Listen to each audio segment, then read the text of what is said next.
Mūsu laiks ir beidzies. Šīs dienas tikšanās ir devusi man vielu pārdomām, un es esmu gatava atspoguļot savus secinājumus pēc šīs sarunas. Un tie secinājumi ir tā, es teikšu, tas varbūt ir kā hipotēzes vairāk, ka tev nomāc varbūt neticība cilvēkiem, kas tev liek būt autonomam un izolētam no citiem, kas varētu būt arī laba lieta, jo mēs visi esam arī vieni. Bet, ja mēs dzīvojam dzīvē no dzimšanas līdz miršanai, tad tomēr cilvēks ir sociāla būtne, un es rekomendēju tev trenēt sevi, lai tu sajūtu piederību pie citiem cilvēkiem.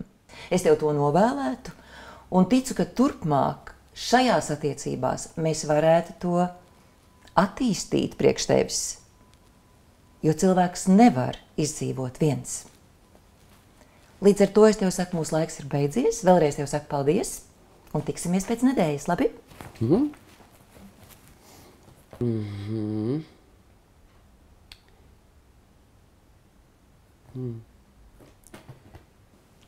Pēc nedēļas, Jāni. Mūsu laiks ir beidzies. Es vienkārši domāju, cilvēks ir sociāla būtne, un viņš nevar būt viens, ja es aiziešu, tad sanāk, ka jūs paliksiet kā viena. Jā. Uz mazu mirklīti, pirms atnāks nākamais klients.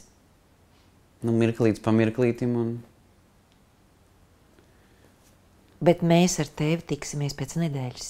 Jā, tas... Par to nav jautājumu. Nē.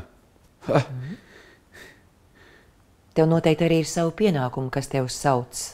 Šodien? Nē. Jā. Izrāda. Vakarā ir, bet tā nekas tāds. Līdz tam jau es mierīgi varu. Man ir vēlreiz jāatgādina, ka mums ir vienošanās par konkrētu laiku, kad mēs esam kopā, bet tad mēs šķiramies.